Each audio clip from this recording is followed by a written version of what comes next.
Happy Tuesday, everyone. What's up? How are you guys doing? How was your Tuesday? What's cracking?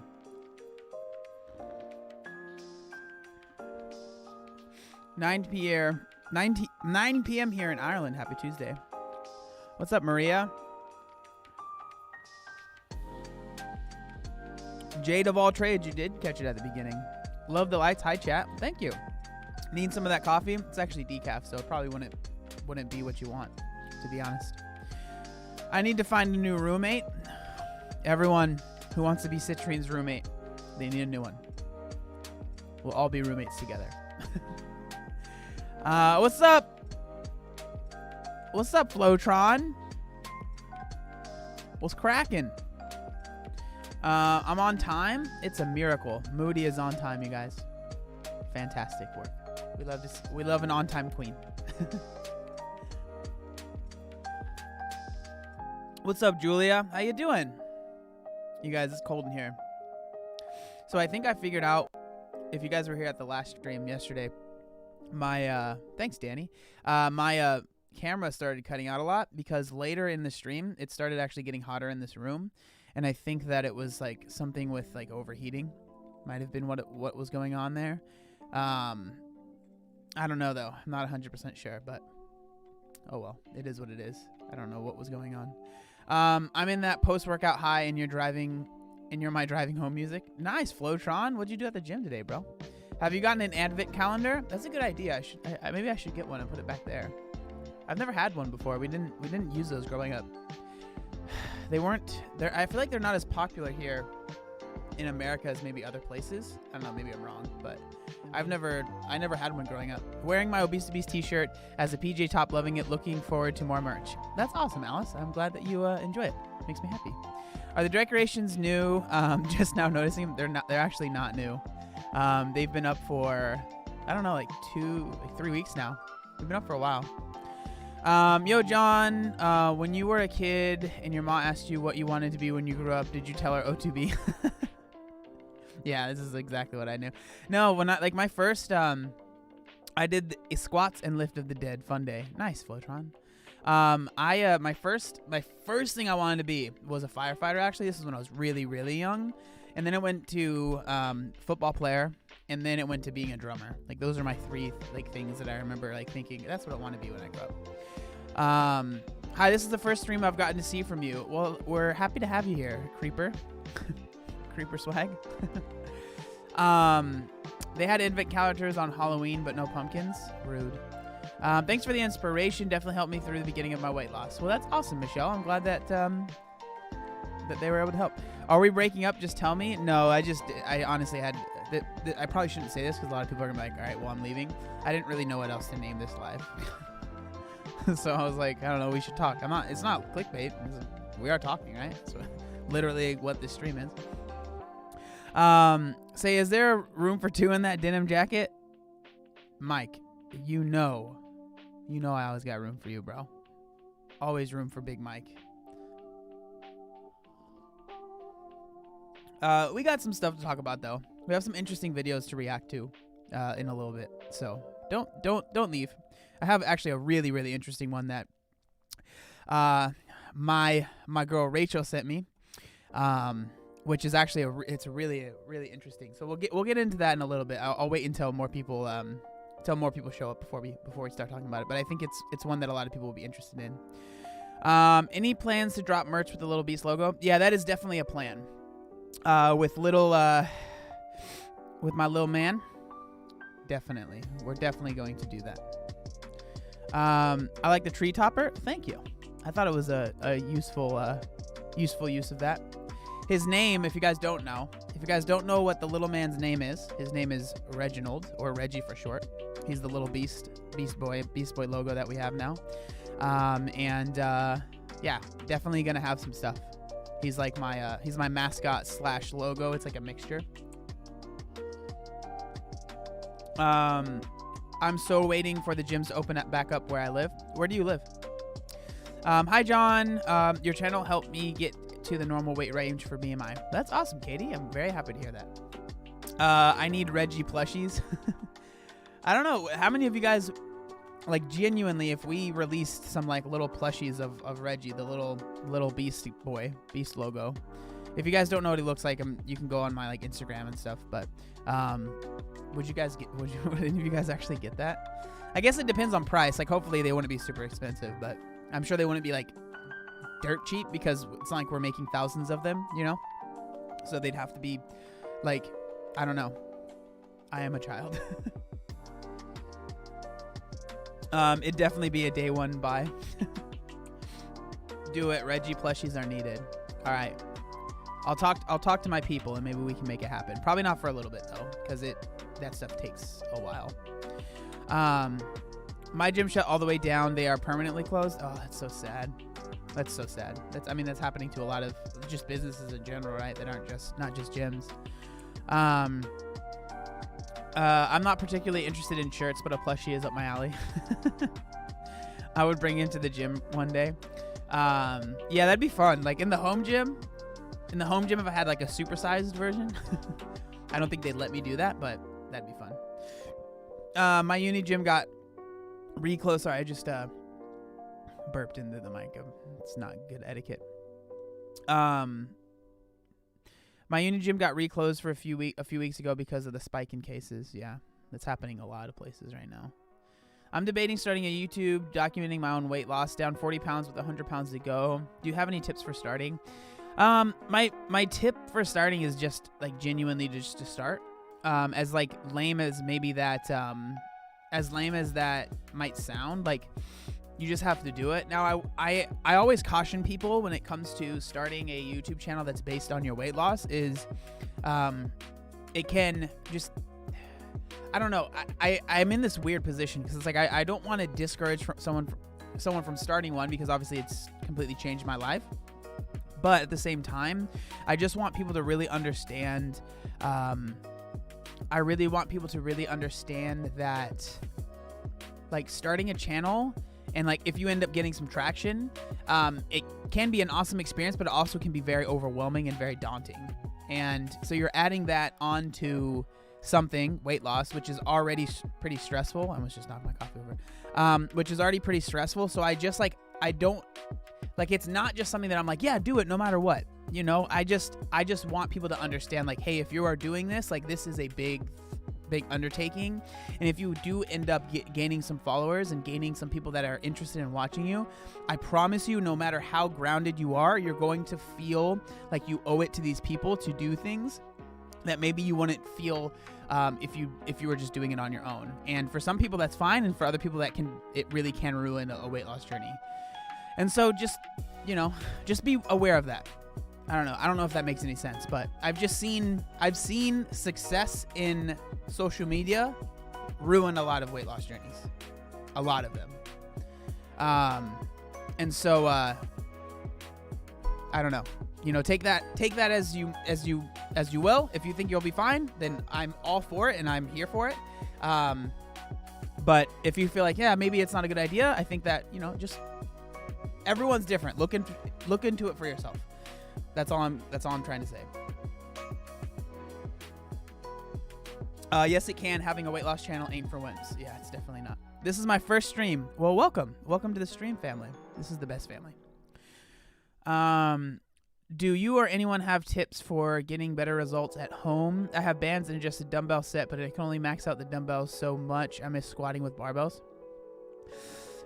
It's hard, man. Like, at home workouts, I think the best, like, if your goal is to like stay fit and like lean and like lose weight or whatever it might be, like, my recommendations for at home workouts is really work on minimal rest, right? Especially if the weights that you have are very light and it's not like, doing 5 reps isn't challenging for you at all. Like, obviously try and do like higher reps, but then keep the rest short. So like, that's why when I'm at home, I really like to do EMOMs. So that stands for every minute on the minute. So I'll do 15 push-ups in 1 minute. And then, or like one EMOM that I'll do is like burpees for 1 minute, do 10 burpees first minute. And the second minute, I'll try and do pull-ups and push-ups, right? And then just go through that. And like, because you're resting so little, the EMOM, it motivates you because you're like, I have to finish these 10 burpees in this minute. So you're not slowing down. So like, just like incorporating ways to make the workout harder by decreasing the rest as much as possible, or like hit style training. So it's like, go hard for a minute, rest for a minute, go hard for a minute, rest for a minute. So you're only going for a minute, so you can really push yourself for that singular minute, and then you can look forward to the rest that you're gonna have. That stuff's really good. Like today, I mean, this obviously isn't super useful if you're just at home and you have no equipment. But like, something that I did today was 10 rounds, 500-meter row, and then I rested a minute after each row. And like, for me, I had a time, like, I wanted to finish each row like under 1 minute and 55 seconds. Like, that was like the goal that I had for myself. And because I had that goal in my head, I was able to push myself even though I was doing it completely by myself, and I was able to do it. And it was a really, really good, really, really good workout. And it was just me doing it by myself, So it's just like, it's about finding ways to motivate yourself that aren't other people, and finding ways to make light weights challenging. And that usually means resting not very much and taking really short breaks. While cutting calories, can I eat everything I want as long as I stay below my recommended intake? I'm starting my journey and want to know if I need to avoid certain types of food. Well, if we're just talking about like the concept of counting calories, yeah, you can eat McDonald's all day and still lose weight. Now, I wouldn't recommend doing that because they're very calorically dense and the volume is really low in those types of food. In like McDonald's, when I say McDonald's, I'm thinking like fries and burgers. So I would stick to trying to find things like this is something that I think Greg Doucette does a great job explaining in a lot of his videos is stick to high volume, low calorie dense foods because those things will fill you up and you won't be hungry and you will be in a deficit, right? But you technically can eat whatever you would like as long as you're in a deficit. At least that's what I believe. There might be people that disagree with me, but that's what I believe. As long as you're in a deficit, you can eat whatever you want, and I think that it can be freeing. But obviously, I think as you start losing weight and as you start like tracking your calories and you start noticing like, oh, okay, this thing is really high in calories. Like I don't want to waste. You think of it in like I like to think of it as like a bank account, right? So it's like or a wallet. Like okay, today in my wallet I have $200 and I can only spend $200. Like so you definitely don't want to on breakfast spend $150 of your dollars on a really nice plate of food that is delicious, but then you only have $50 left for the rest of the day. You know. Maybe $200 is a lot for a day, but like, you know, $20. You don't want to spend $15 on your first meal and then like, crap, I only have $5 left all day long, right? So it's better to stretch that money out as much as you can, right? Like that's the way I kind of like to look at it. What's up, Maddie? Yeah, I definitely don't spend my calories on breakfast hardly. Yeah, I don't really eat breakfast. I'd like $200 to spend on food for one day. Yeah, that was a bad example. I shouldn't have said 200. I'd rather save the calories for a serving of frozen yogurt, something to look forward to. Yeah.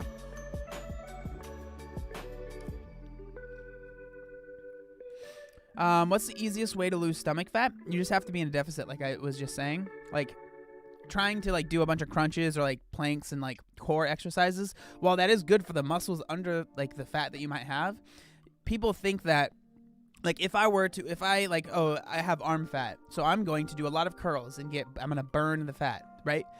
It's not how your body works. Like you aren't burning fat because you're doing curls. You are working the muscle, which is under the fat. Like fat does not turn into muscle. Now, there's probably a lot of people here like, duh. But like, I genuinely believed that I could turn fat into muscle. Like I thought that that's something that you could do, but there are two different things. Like fat is its own thing that all you can do is add more fat or get rid of fat, and muscle is its own thing. You can lose muscle or gain muscle. You cannot turn fat into muscle. That's not how it works. Tiffany, thank you so much for the $5. You're the best. Recommended app for tracking EMOMs. So I'll look it up right now. I use this app. It's called SmartWOD. Yeah. So this is it right here. It's not the best here. You know what? I think. So it's called SmartWOD. I have it on iOS. I'm pretty sure it's on Android as well. But they have like this says AMRAP, 4-time EMOM, and Tabata. So if you click on the EMOM thing, you can choose like every 5 minutes for 30. You could choose every 1 minute for. There's tons of different ways that you can use it. Also, Rachel just linked it because she's the best. So there you go. That's the one that I use though, and it works very well. There's like a little bit of ads, but it's nothing too obtrusive, which is nice because it's free. I think I'm pretty sure. So yeah. Keep the skin moist. Dry skin doesn't help. Moist. It's a good word. If you don't do a fight sport, working out is a waste of time. I mean, I obviously disagree with that.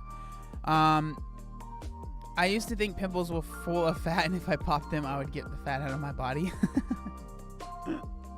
If only it worked that way. A lot of people believe the fat into muscle thing. Oh, dude, 100%. 100%. People believe that. 100%.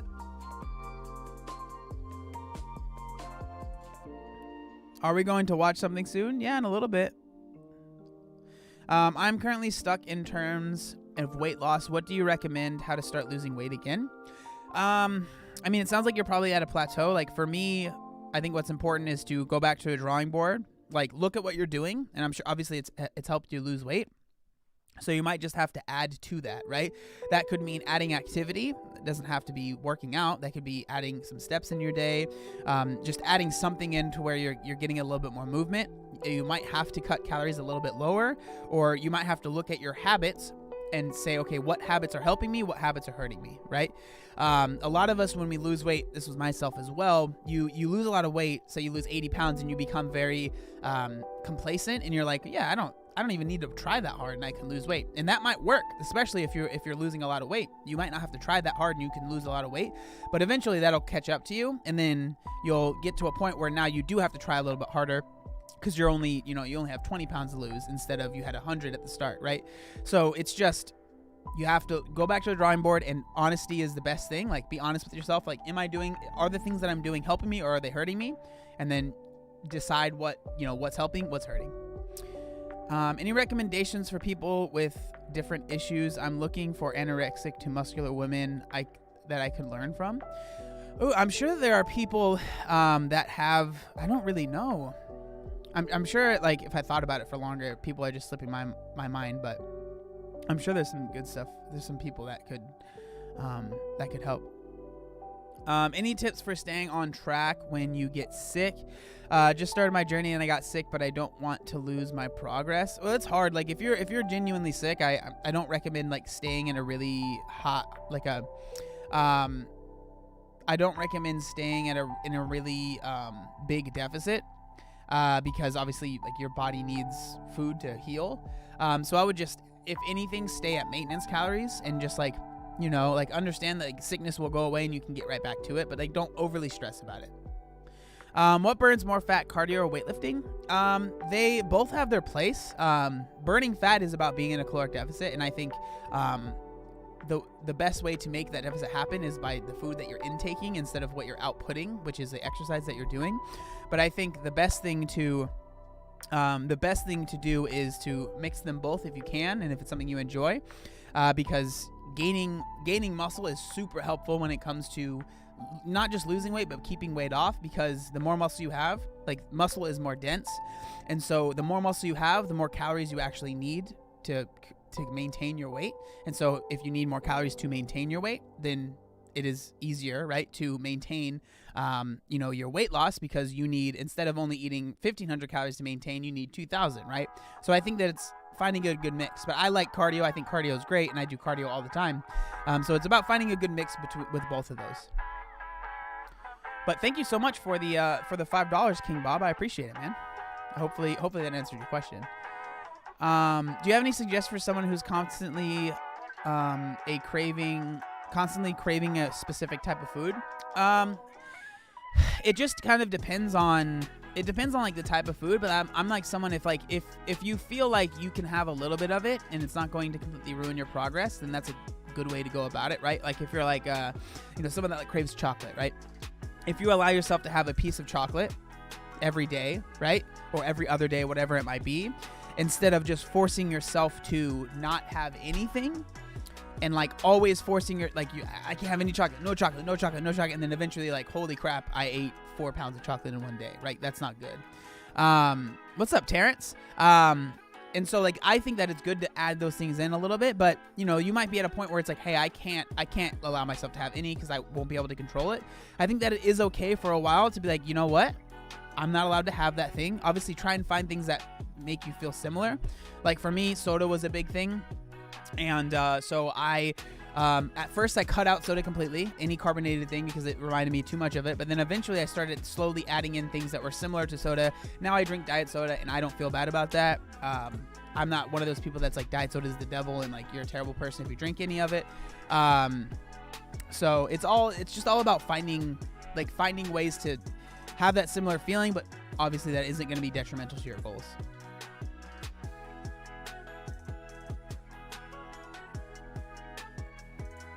It's December 1st. I ate my daily chocolate.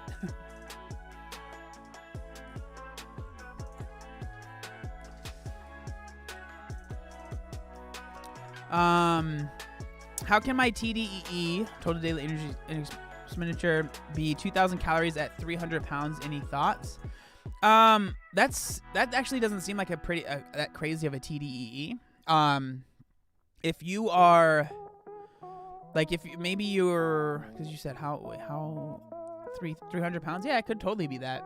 If you're sedentary and stuff like that, like, that certainly could be what that is. I'm not sure if you know, but I was wondering about metabolic damage and is the best way to restore the metabolism other than increasing muscle mass. Should I eat over maintenance? That's a good question. So metabolic damage is really interesting, and I'm not going to act like I am a expert on this stuff, because this is like, there's a lot of stuff that goes into this. But for the most part, like talking to my friend Dr. Nadolsky, who is an obesity doctor, and he's much smarter than I am. He's told me that, like, when it comes to metabolic damage, it's actually not as big of a deal as people make it out to be. Because the thing with your metabolism is when you lose weight, it will slow down. And that's not metabolic damage. That is just how your body reacts to being a smaller body, right? If you're 400 pounds, your body needs more calories to maintain that 400-pound body than it does when you are 200 pounds, right? So because your metabolism did slow down because you lost the weight, but it's not a negative thing. It is a natural thing that happens because you are half the size, right? But there are ways that you can definitely damage it, right? Like we've all seen the tests from the studies, there we go, from the Biggest Loser contestants, where they did lose weight really fast and they did a ton of cardio, and they did have a little bit of metabolic damage. But that is definitely there are definitely outliers, right? Most people are not losing 200 pounds in like 8 months or whatever crazy stuff happens on that show. Like most people, that's not happening. So for most people, the metabolic damage, or like your metabolism slowing, is more of a natural thing that happens because you've lost weight than it is like this horrible thing. Now, I do think, like you brought up building muscle, which I think that you're definitely on the right path. Like I think that you kind of know what you're trying to do. I think Jack was the name of the person that asked this question, which is a great question. But like adding in that muscle, eating at maintenance, not feeling like you always constantly have to be losing weight is a really good way to help not just like fix the damaged metabolism, but just make it to where you can eat more, to bring up your TDEE.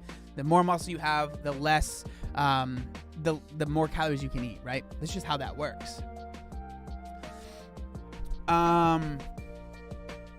Is it the camera, or did you gain some weight? I would say probably in the past few months I have gained a little bit, like probably like 5 or 6 pounds. Just because with my back injury and stuff, I haven't been able to be as active, and your boy still eats. So I've put on a little bit of weight, but nothing super crazy. I think, like, especially now that I'm getting back to being able to train the way that I like to, I'm not really worried about it. But yeah, I'd say like 5 or 6 pounds. Like normally I sit like between 212 and 215, and now I'm sitting between like 215 and 220. So it's like 5 or 6 pounds. It is what it is, man. I just wanted to say thanks for your content, whether I'm going through a more motivated period of time or not. Hearing from you always keeps me conscious of myself and my choices. Well, thanks, Andy. I appreciate it. Bro, how do you get bigger shoulders? I need them. My bicep and chest are set. You just do more shoulder stuff. I mean, this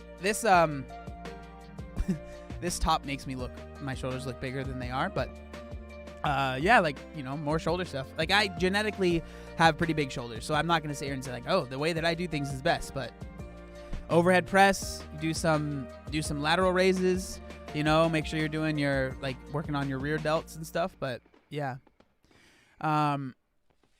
Why do people, including me, lose motivation to work out / lose weight?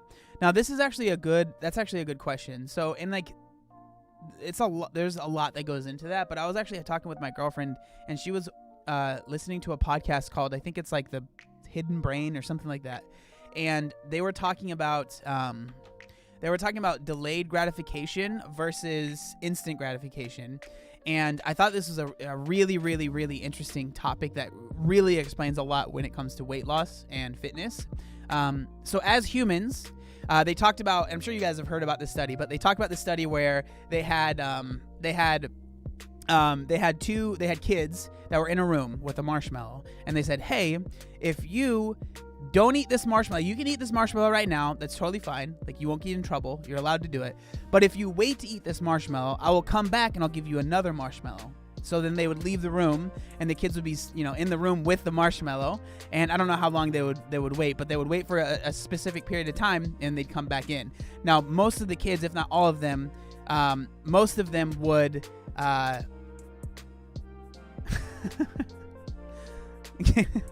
can you say moist intermittently with absolutely no context without the stream? It'll cure my strained ankle. Thanks. Yeah, Kyle, I got you, bro. Thanks, man. Moist. Okay. But so they would come back, and most of the kids I just got so I'm trying to cure this guy's ankle, you know what I mean?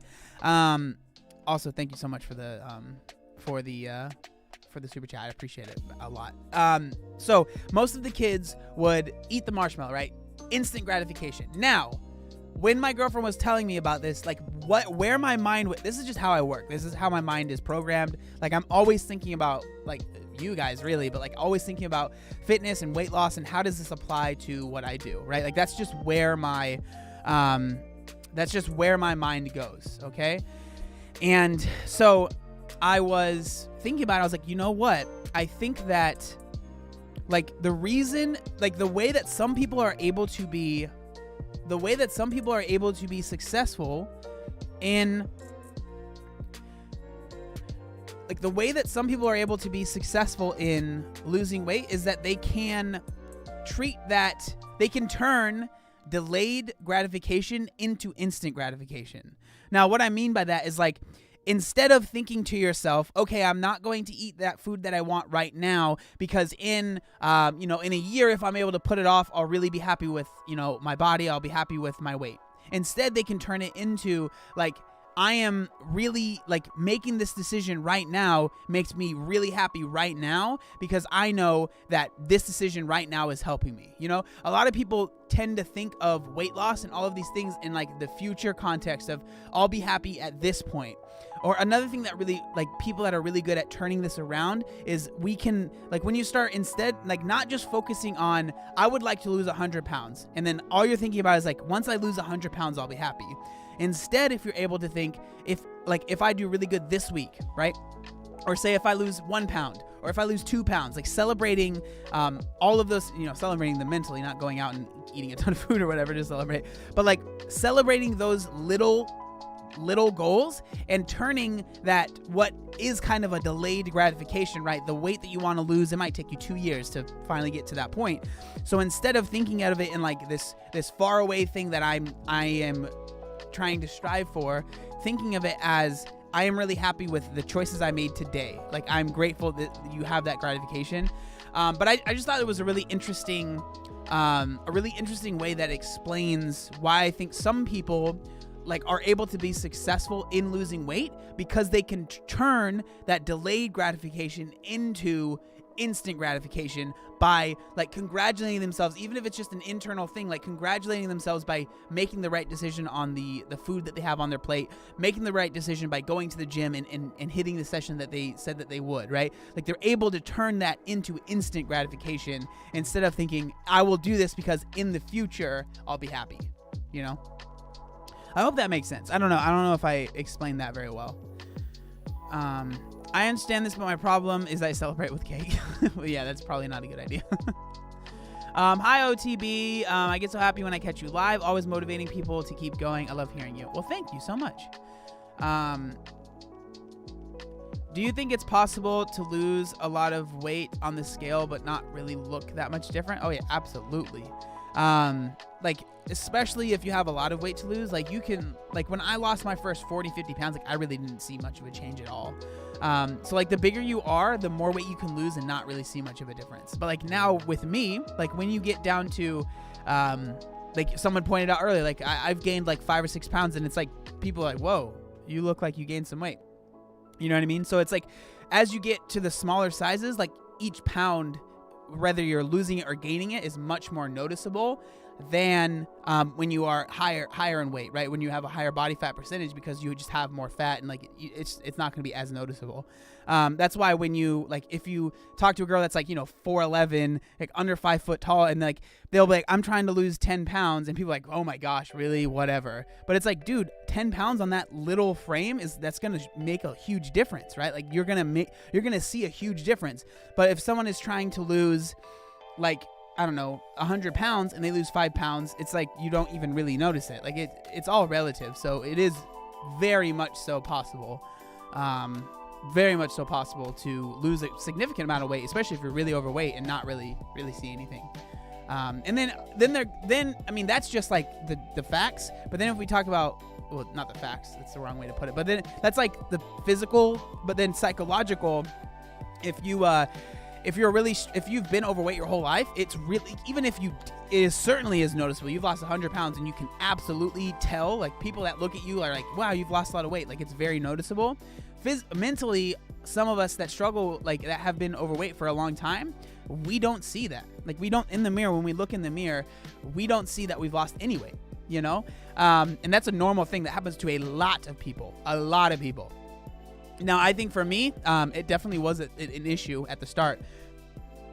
But for me, as more and more time has gone on, since being overweight, like losing my weight, I've become more and more, like, I'm at a point now where it's like, I feel like what I see in the mirror is definitely what other people see, right? Like, I am very realistic. It's not like I see, the 300-pound self of me in the past. Like, I don't see that anymore.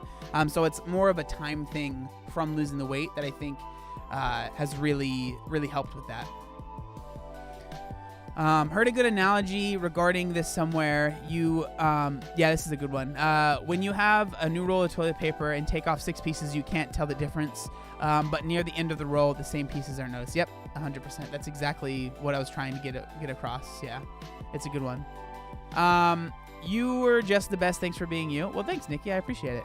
I knew a gal like that. People would roll their eyes because she was maybe 140, but she is super short. 10 pounds really would really help her out. Yeah, it's really it's rough, man. Like, because, like, I understand, like, if someone has to lose 200 pounds, hearing someone complain about 20 can be like, whoa, whatever. But it's like, dude, like, if someone's not happy with where they are, like, they are allowed to want to lose weight. You know what I mean? Like, I mean, this is what I talk a lot about when it comes to like, health at every size. Like, obviously we're talking about the extremes, but, like, even if someone wants to lose 10 pounds, like, there's no reason to be like, you shouldn't lose weight, unless it's like very obvious. It's like, dude, you don't need to lose weight. Like it might be detrimental to you.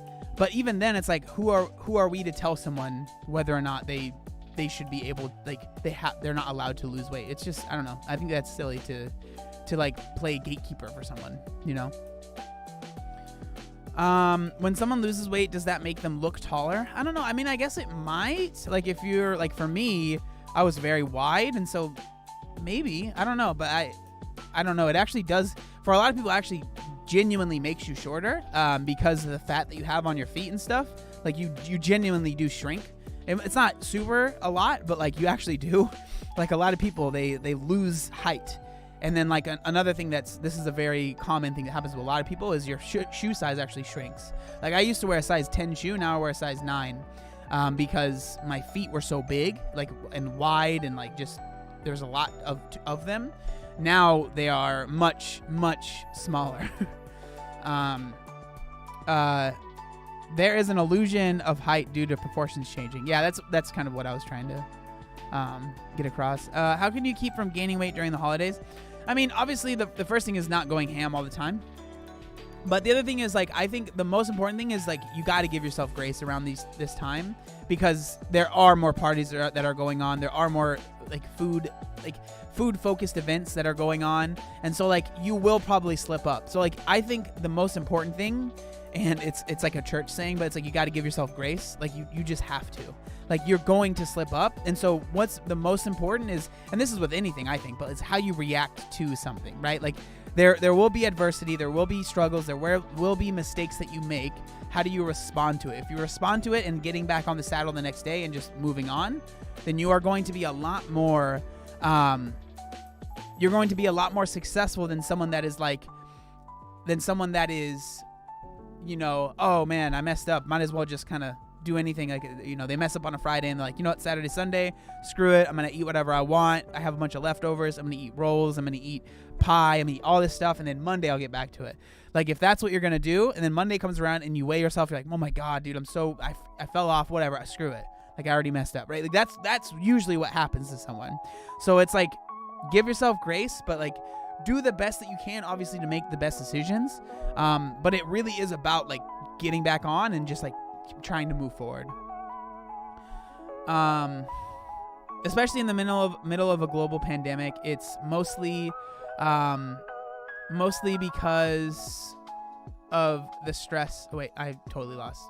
Give yourselves grace during the holidays. Yes, I agree with that. Would you say that moist food is good for weight loss? Yes, it's the best.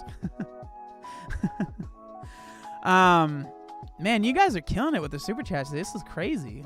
This is like the most I've had in a very long time. I appreciate that a lot. Thanks, Kyle. Butterfly. It can be stressful to lose weight as a shorter female. I'm 5'2.5", as everyone seems to freak out at what is considered a healthy weight for your size, accusing you of having an ED, etc.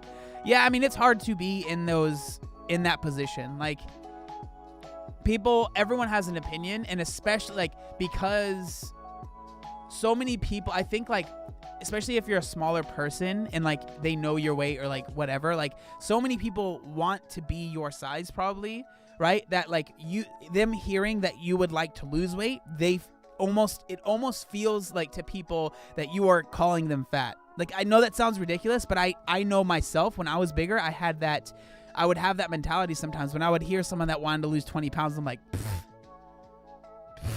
whatever, dude. I'd like to lose 200 pounds. You know what I mean? And so you kind of like being a bigger person, you end up like just being like, man, you don't know what it's like 20 pounds, whatever. But like, you don't realize like that those 20 pounds can really be like, hey, I don't like having this on my body, especially if it's someone that hasn't been overweight their whole life. And like they put on 20 pounds in a year and they're like, holy crap, I can feel this weight on me. Like, I'm not happy with this. Like, if you're someone that has gained weight your entire life, you're just like, man, I'm used to always gaining weight. Like, I was used to always just being heavier and heavier and heavier and heavier. Like, I always got heavier. It was just a very normal thing. Yeah, I don't know. I don't know if that makes sense, but I feel like a lot of people kind of struggle with that one. Other people having issues greater or smaller than yours don't negate your problems. It's not a cross to bear contest. Yeah, I mean, but it's hard for people not to do that. Like, it's a very normal thing for people to do. How do you lose weight without getting hungry? I mean, hunger is part of like being in a deficit. Like, it's going to happen. Like, it's not like there are ways to mitigate the hunger. And that's I was kind of talking about it earlier, but like that's when like high volume foods help. Like today for part of it was because I don't have much food here right now, but the other part was because it makes me feel full. So I had a big salad for breakfast. It was like, it wasn't really breakfast. It was around noon when I ate. But like my first meal of the day was a big salad. Because I'm able to, it takes me a long time to eat it. It fills up my stomach. There's a lot of fiber in it. I put protein in it. And so it makes me feel full for a long time. Right.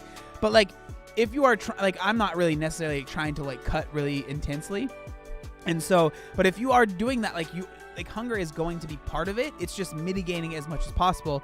So that's when it comes in, like trying to make sure that you're eating, low calorically, like highly dense foods. Like a lot of volume. I always get these words mixed up. Like high volume, low calorically dense. There we go. And then like making sure, this might sound weird, but making sure you're getting enough fat in your diet. Like fat is really important. Like a lot of people want to go low fat because it is like fat calories. Like there's 9 calories per gram in fat versus 4 that's in protein and carbs, right? And so protein and carbs so more people are like, well, I'd rather like spend most of my calories on those things and not spend any on fat because, it's super dense. It is dense, but having fat will keep you satiated. Now, this is a big reason why keto works for so many people, because you're mainly consuming fat. And fat is more, while it's more dense in calories, it's also a lot more satiating, and it can make you feel full for a longer period of time. I personally have never been a keto person just because I like volume. Like I eat so fast that if I only had like a small thing, I would eat it and be like, I would like to be eating still, because I eat so freaking fast. But it does work for some people. Again, I've never done keto. I'm not a huge like proponent of it or anything like that. But that is a big reason why so many people seem to see results in it, is because eating that high fat diet can help. Now, I do think there are other ways. I do think that there are other ways that you can be successful in losing weight and in feeling full by like not doing keto, but like that's a huge reason why so many people are successful in keto, is because of that. I notice when I gain even just a pound or two since I was about 100 to start, each pound is like 1% extra weight. My body feels heavy when I walk. I've gained about 5 pounds in the past month or so. Yeah, you definitely start feeling it more. Fat is also needed. Every cell in the body is coated in cholesterol. Yeah, I mean, fat is important. Like, yeah, going super low fat can be very detrimental. Like, 100%. In the process of losing a bunch of weight, but also starting to lift heavy, did you have a point in your journey where your strength gains stalled purely from being in a deficit for ages? I mean, not that I can like remember, but I mean, that will happen. If you are in a deficit for a very long time, like gaining strength is just not going to continue to happen linearly. Like, it's just not. So that's a very normal thing to happen. Getting creative with salads, adding different healthy foods, may that be spring mix, baby spinach, arugula, and playing with organic dressings have changed the game for my healthy journey. Yeah, I think like just adding in different things, like adding in variety is a spice of life for a lot of people, right? And so doing that is super helpful. Do I still need to track calories if I'm doing intermittent fasting? Yes, absolutely. I mean, at least I think that you should. Because if you're doing intermittent fasting, you still need to be in a deficit to lose weight. So, what's up, Apollo? What's your favorite go-to salad? I'm honestly very lazy, and I just buy the pre-made salads from like stores.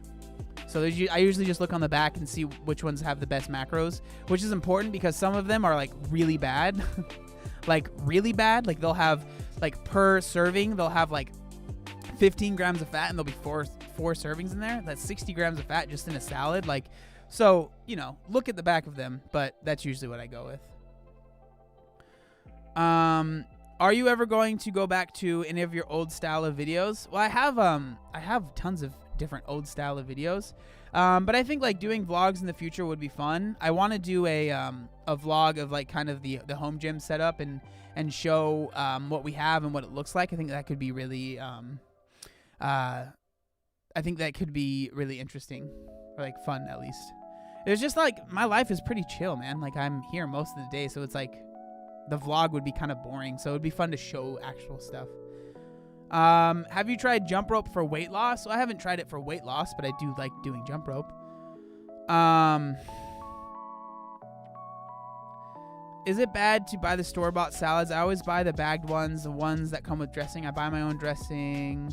I just find it too much of a hassle making salads. I mean, it's not bad. It might not be the most financially viable way to do it because you're spending extra money. But if you don't mind, that's what I do too. But it's just like look at the back of the bag and see what calories are in each one, because they vary drastically. Like drastically. Seriously, it's a lot. Like some will have 5 grams of fat. I know I'm just bringing up fat, but it's just like the one that has the most calories in it. Like some will be 5 grams of fat per serving, and some will be 15 grams of fat. Like, so that's a huge difference if there's 4 servings in the bag, right? So it's just like you have to be your own advocate, right? Look at the back of the bag, make the decision that you think is best for you. Have you ever thought about a Tough Mudder or something similar? I would definitely do one, especially once I get better. Once I get like healthier and like I can do everything that I am used to being able to do, then absolutely it would be a lot of fun. I did the Ultimate Hawaiian Trail run in Hawaii, which was like a 13K run through like the literal mountains of Hawaii, and so there wasn't a lot of obstacles, but it was insane. And so I think like if I can do that, I can do like a pretty standard 5K Tough Mudder. It would be hard. I'm not saying they're easy, but like it was a lot of fun. Do you use the dressing from the salad kit? Yeah, usually I do, unless it's like a ranch one, but I just don't buy those ones. Really good smoothie: banana, peanut butter, milk, and maple syrup. That sounds pretty good. I love your Christmas background. Thanks, Maxie. We have more stuff back here. See? That's Cal Deficit in the back with his little Santa hat on. We have a candy cane back there, and then we have his stocking hanging up. I don't even have a stocking. Only for him. I guess this is how it goes, I just gotta... Ooh, I'm gonna get a delivery in 2 days. Ooh, fun. What is this? I think this might be something for the gym.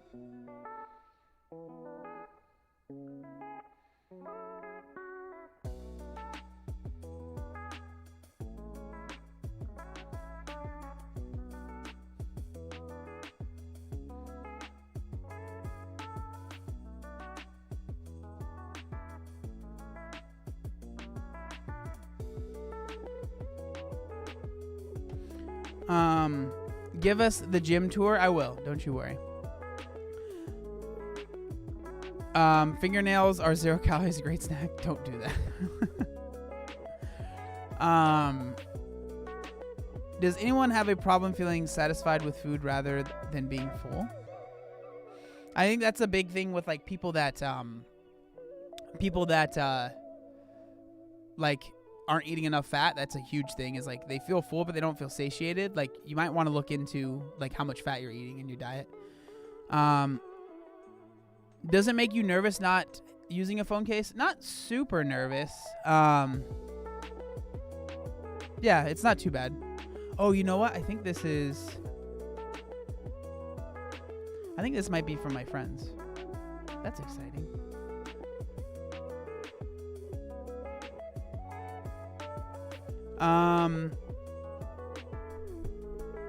Feeling hungry when full can also be a side effect of medication. Well, there you go. I don't know too much of that. I found that heavily seasoning my food makes me feel a lot more satisfied with my meals. I mean, seasoning is important, right? I always get an OtterBox because I will break my phone. I mean, I've had this for like 2 years, and up until like 3 months ago, I had a case on it. Like I just took the case off because the case was like just getting destroyed. Like it was like annoying because it had like rubber on it, and so like trying to put it in and out of my pocket like was getting really annoying.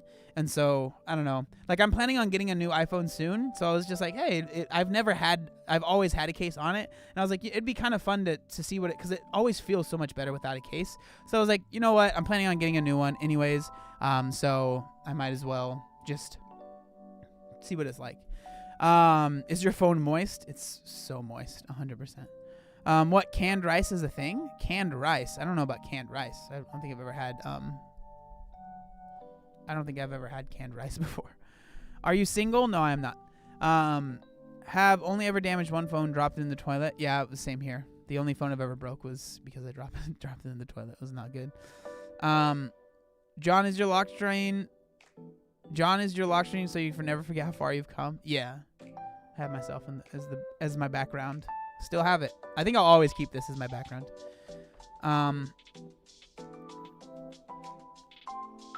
OMG, yes. My phone has the rubber on the case and it pulls my pocket inside out all the time. Yep. I knew it wasn't just me. I dropped my phone in the tub on Thanksgiving. That's not good. Catherine, how's the wife and kids? I'm pretty sure you're just trolling. I've been so good most of the pandemic, but I recently started working in a hospital and occasionally with COVID patients, which makes me stressy.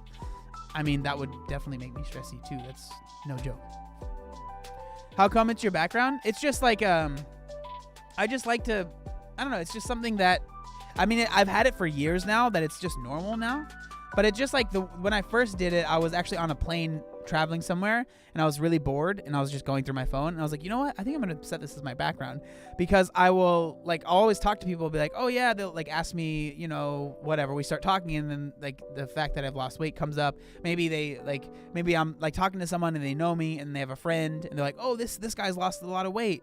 And then they're like, oh really? Can I see a picture? And so instead of like going through my phone, I can just be like, bam, you know what I mean? It's just so much easier too. So it's like saves time. I've killed 3 phones in toilets. Jeez, you're not allowed to bring your phone in the bathroom anymore. Okay. I just found out my grandpa has COVID. He just thought he had a slight cold. He's a trooper. Well, I hope that he's okay. I was exposed to someone with COVID. I was exposed to someone, I'm assuming that's what that means, with COVID and am exhibiting symptoms, so I have to self-quarantine for 14 days. Oh, well, that sucks. I hope that you're feeling better. I feel like putting my before picture might be a nice bit of motivation. Do it. I'm all for it. If you guys want to copy me, I'm all for it. Copy me, man. Do your thing. But like a picture of you, you know, don't put my before picture. I feel like that would kind of defeat the purpose. Who's that guy on the back? I don't know. He told me to do it. I don't know. So glad I managed to get on your live for the first time. Whoop whoop. Hope you're doing good. We are doing fantastic. We are glad to have you here. That is so rude how girls' pant pockets are so tiny. Also, what is up with male branded items having better colors? I don't want pink and purple. Yeah, it's the pink tax, right? That's what it's called. Yeah, is the 10K steps minimum we should aim for or more? I mean, I think that 10K steps is a pretty good goal. It's not super crazy high. So, yeah. Now, John, your after pic is probably on many other people's secret photo stash. Have you ever experienced bloating before losing fat? I'll bloat for a few days and then lose 3 pounds. That's actually a great question. I actually struggle with bloating so much more now than I did when I was heavier, but I have a suspicion that I think that I notice it more now because I'm so much more in tune with my body. And when I bloat, like, it's very obvious. Like, I can take my shirt off and it's like I have a huge belly. You know what I mean? Like, I can push my belly out a lot. When I was bigger, I always had a big belly, and you know what I mean? Like, I always kind of felt bloated, I feel like. And so now, like, when I was bigger, if I was bloated, I just kind of felt tired. But now I very much so notice the difference, you know? But maybe that's just my own interpretation of it, or maybe that's my own experience. But like, I have like a sneaking suspicion that's a lot of people, is that like, you just couldn't tell when you were bigger. And now that you are losing weight, and not just that you've lost weight, but you are more in tune with your body because you're eating better, you're moving more, you are doing more things that your body requires to, you know, your body needs more to do these things. Before, when you were just kind of sitting on the couch or whatever, like, I'm speaking from my own experience, like, I just didn't notice it as much. I don't know. Hopefully that answers your question. If you start running, what's a good time to have for a mile? I'm trying to get down to like 10 minutes. I mean, there's no good time. It's all dependent. Like, there are some people that can run miles under 5 minutes, right? But then there are people that like would love to get under 10 minutes, and there are people that would love to get under 12 minutes. So it's all dependent on you. So like, that's why it's like, don't worry about other people. Focus on, okay, where am I now? Okay, I could do a 12-minute mile. That's like if I'm really pushing. Okay, let's try and get that to be 11 minutes. Let's try and get that to be 10 and a half minutes and 10 minutes. You know what I mean? It's like, that's what's so fun, is that you can progress your own way and like see results. Now, that's easier said than done, and it's very hard not to, you know, compare yourself to other people. I struggle with it too. Like, sometimes I feel bad because I'm like a normal guy, and there are a lot of people on YouTube that are freaking beasts, like freaking absolutely ridiculous. Like, people that I am friends with, like Nick Bear, who has done an Ironman. He's training for another Ironman. He's run marathon after marathon after marathon. He can do like a 10-mile run and then bike for 100 miles or whatever. Like, these crazy workouts. When I'm just like, nah, man, I can't do that. like I'll run maybe 6 miles and like, that's it, man. That's it. You know, and there's people that are squatting like 700 pounds, and like, you just got to, like, I try not to focus on that and like focus on yourself, especially right now with like rehabbing this injury. It's been really hard not to focus on other people because I can barely do anything that I was used to be able to do. And so it's just like, I'm really trying not to focus on other people and like just doing what I can do, you know? I have bad joints, bad lungs, and other health issues, so I can't compare myself to others. I'll always come up way short because I have certain limitations, and if I push myself too much, I get hurt. Yeah. How quickly did you notice your stomach start to shrink when you were in your weight loss journey? Was there a point you thought, dang, I'm full, and when you normally easily finish food? It's hard to answer. Like, I've always been I've always been a person that will finish my plate. Like, that's just how I am. Like, for me, it's not like, if I'm going to put the food on my plate, I'm going to eat that food. So for me, it was more, instead of being like, oh, I'm full, I'm not going to finish this plate, it's like, okay, I'm not going to go get seconds or thirds, right? Like, I'm going to put on my plate what I think is enough, and then that's it. Like, I don't need to get extras, because I'm not someone that, like, if it's on my plate, I'm going to eat it. It's just how I am. So that like doesn't really, that really doesn't like work for me super well. Just saying. How did your confidence grow with the opposite sex once you lost the weight? Man, confidence. I'm not, like, when it comes to that stuff, I'm not I'm not overly confident. Like, I'm confident in myself, but I'm not like cocky about anything. Like, I don't really try and like search things out. I guess like I always used to worry that people were always kind of making fun of me, and like that has gone away. Like, I don't think like if I tried to talk to a girl, she'd be like, oh my God, are you kidding me? No, you know? Before I definitely felt that way, and so I would always relegate myself to the friend. Like, that's just where I would put myself always, because trying to actually be like, hey, I like you, or hey, yada yada yada, like, it just scared me too much, because I was like, there's no way anyone would be interested. So now I mean, now I have a girlfriend, so it's not even a problem, but like now it's like I don't feel that way, but I just don't feel the need to like constantly be seeking like validation from other people. Like, I just kind of do my thing, and then if like someone is interested, I guess they'll let me know, or if I'm really interested in someone, I'll let them know. But yeah, so I mean, I guess my confidence has gone up in that way. Yeah, I hope that makes sense. On a trip in Italy, we ate like pigs but walked a ton. I lost 14 pounds on that trip. It was crazy. That's the thing, man. People don't realize how powerful like going on walks is. Like, walking a lot is so powerful. Like, you can do like I think that's a big reason why before, like, when we talk about like people in the olden times, like before cars were around, like a big reason why people were not overweight was, one, food was a lot more scarce, but two is like everyone had to walk places. Like, there was no driving. Like, there wasn't really any jobs that had you just sitting, but like you had to walk everywhere. Like, walking is it's crazy how much that can help. Like, it really is. And people think of it as like, oh, it's not enough. Like, I have to jog or I have to run. It's like, no, if all you can do is walk, then freaking walk. Like, you can make a lot of progress just walking.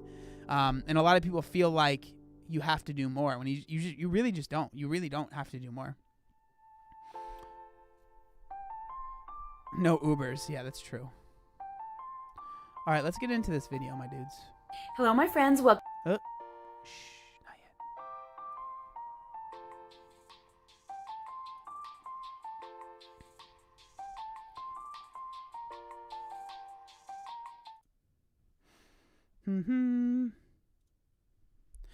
All right, so today, the video that I want to talk about, I'm actually really excited. I'm kind of curious to see how this video is going to go down. Now, if you guys have been following me for a while, you will know that I have loose skin from losing 180 pounds. This is not at all a secret. And it's one of, if not the most asked questions whenever I'm, doing a live stream, whenever I am doing a Q&A. People ask about loose skin. How can I maybe not get as much loose skin? What can I do to mitigate loose skin? Like, is there a way to make it not happen? Like, this is a very common and popular topic that I deal with, right? It's so many people. Now, over the past few years, a thing called autophagy has become very popular. I would say the person that's popularized it the most is Dr. Jason Fung, who is a very big, I believe it's like he's a very big keto and intermittent fasting advocate. So like that's what he really promotes, is like, if you do these things, like, you can mitigate your loose skin through autophagy. Now, if you're not familiar with what autophagy is, we'll put a description somewhere, and you guys will know. But if you don't, I would look it up as well. But it's basically a way that your body can maybe get rid of the cells that will cause the loose skin. And so a lot of people are interested in this when they hear about it. Like, autophagy, wow, that sounds really interesting. So this video was actually brought to my attention by my friend Rachel. Now, I want to make it clear, like, Rachel, now she doesn't know that I'm going to say this, so I apologize, Rachel, but Rachel is actually someone that has done keto in the past. She might be doing it right now. So she's not like someone that's like, I hate keto. Like, it certainly is not her stance at all. But I think, again, I'm speaking for her, but I know that she is someone that, for her, truth is the most important thing. So she doesn't like that with keto, there are people that might be pushing something that might not necessarily be true, because, again, that makes everything look bad, right? If you start promoting something that isn't necessarily true, giving false hope, like, it's just not necessary, right? And so this video she brought to my attention. Now, so the title of this video right here is called Loose Skin After 207-Pound Keto Weight Loss. Autophagy is not enough.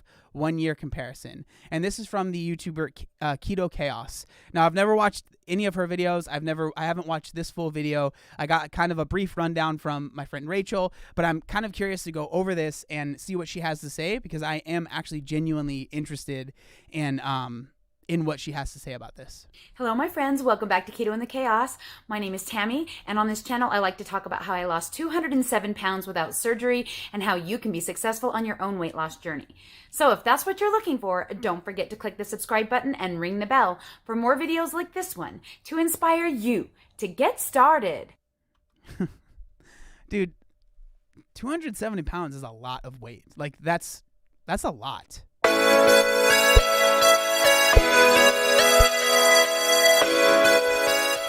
Well, hello everyone. Welcome to a surprise video from Keto and the Chaos for you guys today. I have been wanting to do this video for a couple of months now, and I have been putting it off for various reasons, I'm sure that you can imagine. Firstly, it's really hard for me to get in front of the camera and show my loose skin. Now, I want to make it very clear. Like, props to her for doing this, because it's not an easy thing. Like, it really, really isn't. Like, it really is. It's really hard to put yourself out there. Like, I remember the first time I made the loose skin video, like, I was very nervous, right? And she's going even more in depth than I did in my first video. So I think that this is, like, really brave of her to do. I'm going to speed it up just a tad, just so we're not, When I do that, I really have to face up to what the situation is like. I can't ignore it. I can't cover it up. I can't hide it. And it's both good and bad for me to see where I am at this point in my weight loss journey. Now, I don't know if you guys... So before we even get like too far into this, I want to share my opinion and like my reality with loose skin. Like, so for anyone out there that might be curious, like, I genuinely believe that if you are losing a significant amount of weight, and that number is going to be different for anyone, right? Like, a significant amount of weight could be 80 pounds if you are someone that's 4'11", that isn't very tall, right? Like, that could be a significant amount of weight to you. Or that could be 200 pounds if you're, 6'5", right? Like, it's relative on the person. But when I say significant amount of weight, usually I'm the 80 pounds or more, right? Regardless of who you are, maybe if you're really tall, you might not have loose skin from that. But if you are losing a significant amount of weight, like, loose skin is just part of the process. Like, it just does happen. A lot of people will be like, oh, if you lose weight too fast, that's why you get loose skin. Or if you lose weight because of this or that or that. Like, if you are losing a significant amount of weight, you will have loose skin. That's my opinion. That's what I believe. That's what I have seen with hundreds of people that I've talked to that have lost a lot of weight, and obviously myself included in that. Guys remember, but last year I did a video where I showed my loose skin after a 200-pound weight loss.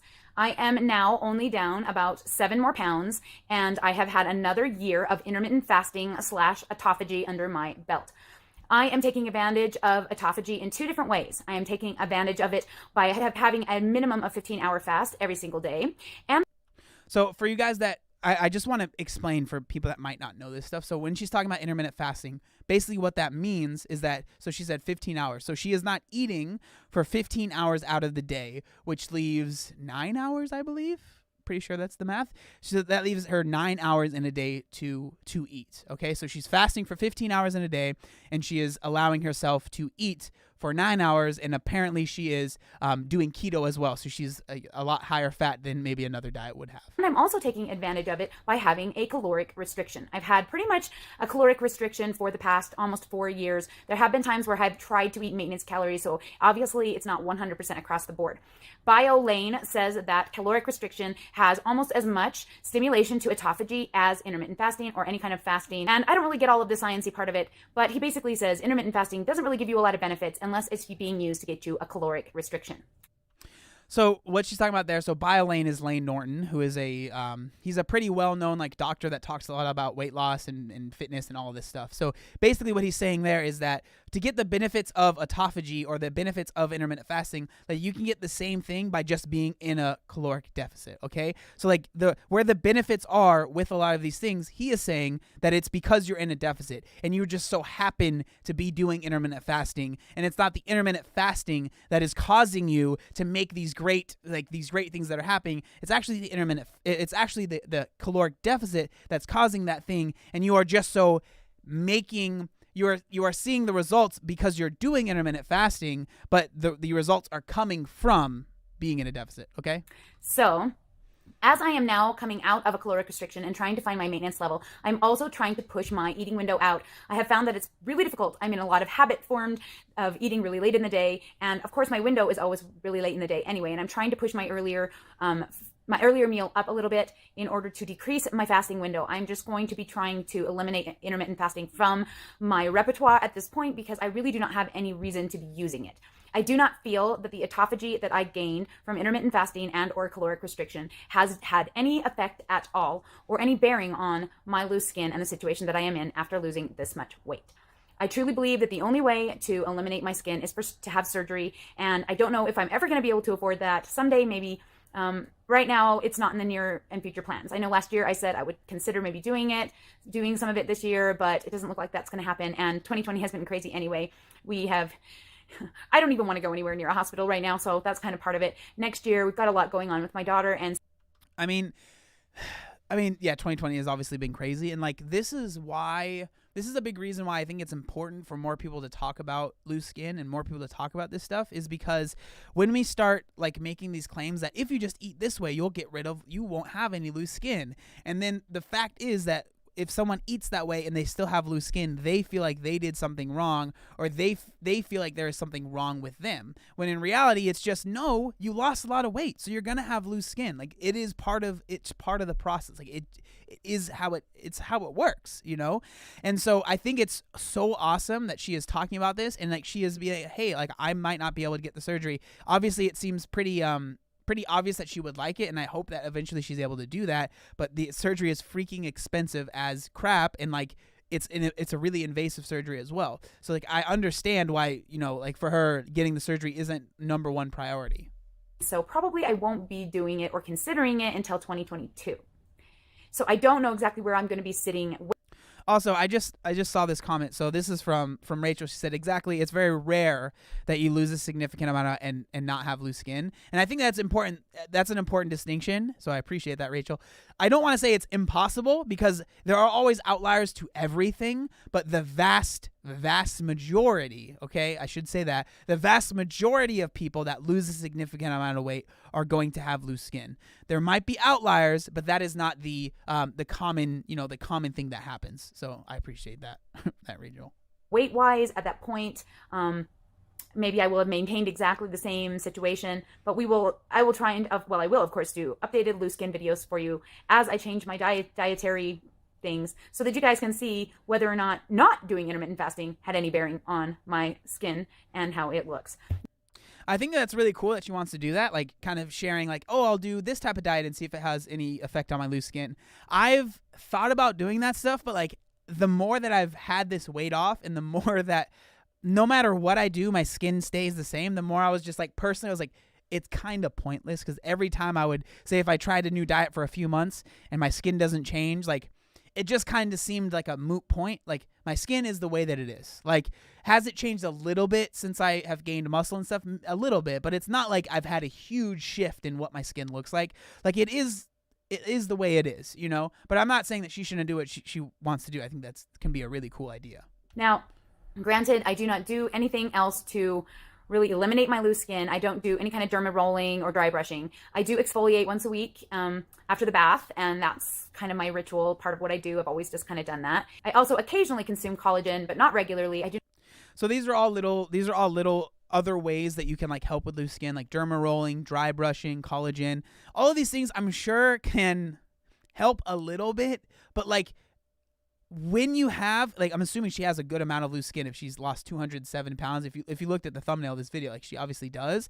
Like same thing with me. Like those things are not gonna do much when you have the amount of loose skin that we have. Like it's just like it's just like it's not gonna do that much. It just isn't.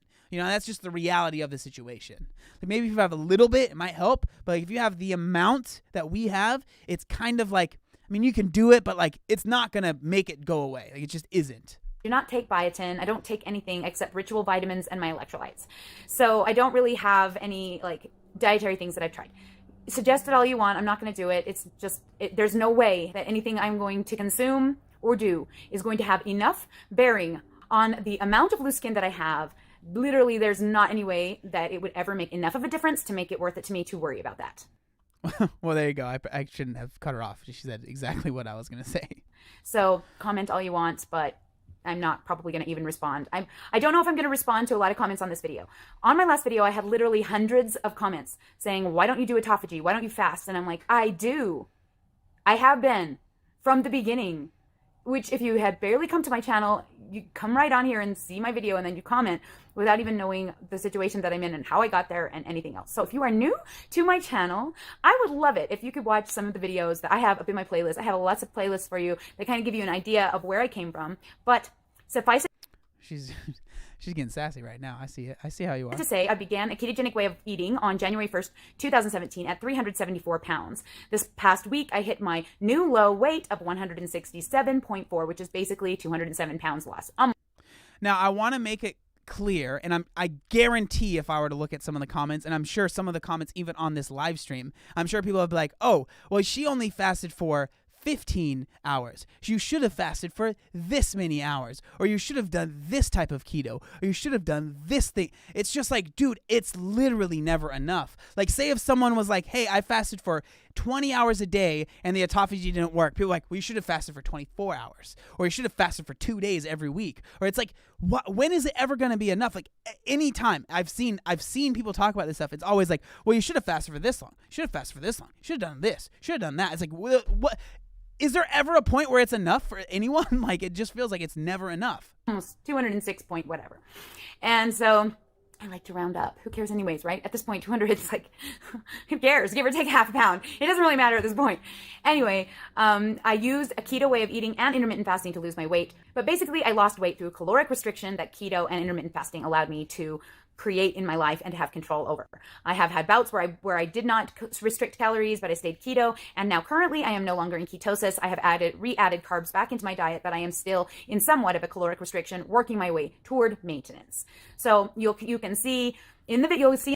She does a great job of explaining herself, you know, like she obviously has a lot of knowledge, and she is able to explain herself what she's doing a lot better than I do sometimes. I kind of trip around my words, but she really definitely, you can tell she understands what she's doing. And like the thing I think that, like, I don't know what her background is, but like the information she has, anybody can get this information, okay? Like this is the information I have as well. Like, this information she's got, I can almost probably tell who she follows. Like the fact that she said she followed Layne Norton and all this stuff, like those people will give you this information and it won't cost you anything, and you'll be able to, like, she is making these decisions for herself without a coach, I'm assuming, and like it seems to be the right decisions because she's just done some research. Like, this is why I love making these types of videos, because like this stuff is free. It's out there, and like you can have the amount of knowledge that she has, and I guarantee she could probably help someone lose weight right now if they wanted to, just from this knowledge that she has found for herself, right? For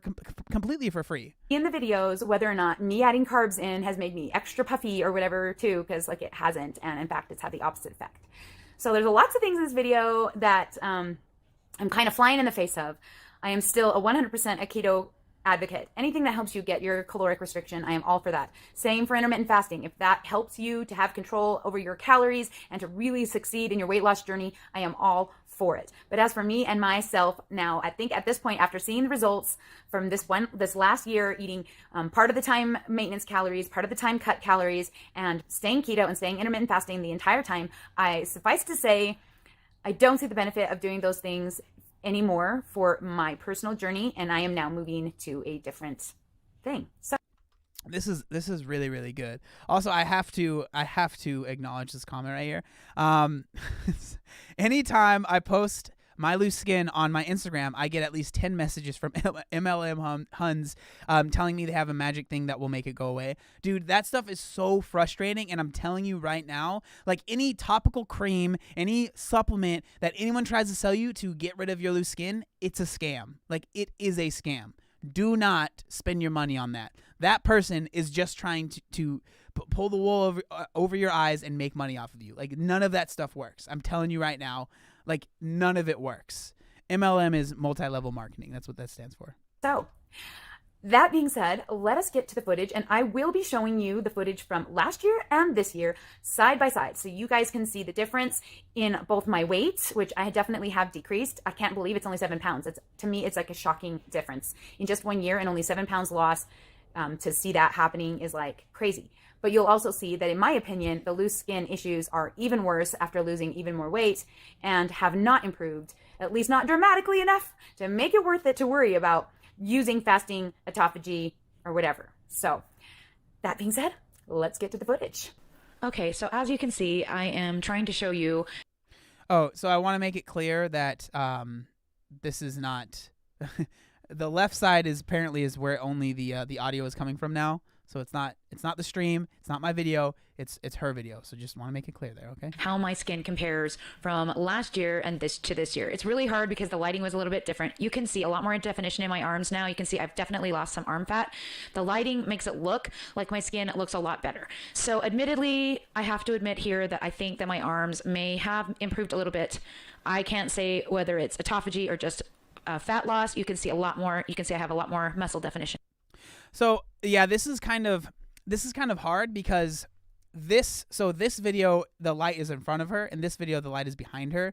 So in this one, the before, this is going to give you a better look at like what you're seeing, right? Because you can see all of the wrinkles, you can see everything a little bit better, and it looks like she does have a little bit more fat down here. Now, when you have extra fat, like your loose skin will be like this. So this has a little bit more fat in it, okay? So it looks thicker, right? Like it looks like it's thicker, but she definitely does, like when she showed a little bit earlier, like she definitely does have more definition in her arms. And when you do have more muscle in your arms, like your arms look better, right? Like they just do. And like the loose skin won't look as bad. Like I've noticed in my arms as well, like the fact that I have more muscle in my arms, my loose skin does not hang as much. So yeah. In my arms now, and a lot less width in my skin, and it doesn't actually hang down as far. The crepiness, it's hard to tell if the crepiness is worse or better with this lighting. I'm still really self-conscious. You can see the crepiness is still there. I'm going to pinch it a little bit here in a minute and show you. But yeah, so like the crepiness is really bothering me. Yeah, so my arms don't look like this, but this is almost exactly what the like inner. I mean, this is just being honest. Like this is what the inner side of my thighs look like, especially when I was like super lean when I did my physique show and I was like had barely any fat on me. Like when I would pinch my legs, like this is exactly what would happen. Like they would do this right here. So this is the crepiness is what she's saying. Like it just happens, and the leaner you get, the more your skin kind of does that. It's just because there is less fat in there, and it really is just the skin that is there. So when you pinch it, there's no fat for it like to fill it in, almost is what it feels like, and so it just stays like that. And so my legs like did that a lot more than they do now because I have more fat on me. So this is a pretty normal thing that happens with like loose skin. Like you know that you're really lean and you don't have much fat left in you when your loose skin looks like this. Okay, so like this is loose skin. This is not extra fat. Like a lot of people are like, do I have loose skin or is it fat? Is it extra fat that I need to lose? Like this right here, that's loose skin. Like that's not fat. That is certainly loose skin when your skin is doing that. But now I'm kind of looking at this going, maybe the crepiness has improved a little bit. Gosh, it is really hard to tell with that lighting. I definitely have improved my muscle tone in my arms with doing some lifting and doing the chicken bucket workout. Also losing some fat has helped. But as you can see, well, you can't see now. Sorry about that. I didn't realize that was like that. Anyway, this voiceover thing is really complicated. My arms do look a lot better this year than they did last year. They aren't my least favorite thing to look at anymore like they were when I did the first video. It really is like, and this is important. I'm glad that she's bringing this up and she's saying that she's like been lifting and stuff, because like this is why I am such an advocate for lifting in any capacity, because adding muscle will help. Like, and that is one thing. It will not make your loose skin go away. For the love of God, please don't think that I'm saying that, because people are like, oh man, if you just gained muscle, like you could fill in the loose skin.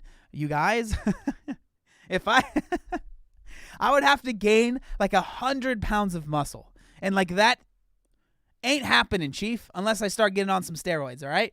So like, it doesn't work like that, but like adding muscle does help just your body's shape. And when your body has a better shape, your skin falls in a better way that is maybe more aesthetic. Right. So yeah. I still do have a lot. You can see the skin right here on the side of me. Like, it's ridiculous how it folds over right there. Shaving is like practically impossible. It is really hard to shave. Loose skin makes it really hard to do that. Yes, it does. That is very true. Like, man, I'm not even going to go into it, but it does. It makes it harder. So next we are going to show you my abdomen. You can see there is a drastic difference in my abdomen. I have obviously lost a lot more fatty tissue from my belly and my So this is what I was explaining. Wow, skin this looks is crazy. So if we look right here, and this is, so she's only lost 7 pounds, but who knows? Like she probably gained a little bit in muscle, and then she lost probably a little bit more in fat. And so it's very clear that a lot of that came from her abdomen, right? And so we can see right here what I was talking about earlier, the crepiness. Like, you know that it's loose skin when it starts doing this over here, okay? Like this is what true loose skin with not much fat inside of it looks like. Like the little folds, the little wrinkles, like they get much more pronounced because there's no fat to fill them in. Like it's the easiest way to tell, like, is this loose skin? Is this fat? Like when your skin starts doing this, 100%. dramatically worse. It looks so much like plastic. It is really easy to just like pull and grab, and like it's just really gross. Actually, my stomach skin is now my least favorite part of me. It used to be my arms, now it is my stomach skin. You can see how plasticky it looks now, and it's just really, really weird. I am happy though to see how much fatty tissue it looks like I have taken out of my abdominal area, which of course is the last place that it goes from, and it is the place I would like to lose it from. So that is awesome. I mean, she's definitely like really done a lot of work. Like you could tell when she turned around here, like her belly was out a lot further than it was over here. So that really is incredible in just a year. Definitely looking a lot more trim than I did last year, and that makes me happy. But as you can see, the skin is so much not pretty, at least not to me. My arms though do admittedly look a bit better than last year. I have to say, I'm looking at the arm definition going, hey, that's not too bad. That's not too bad. But my abdomen is definitely just bunches of loose, plasticky looking weird skin now.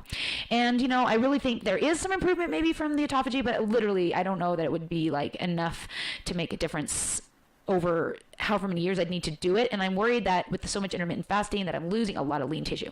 Here I'm going to show you.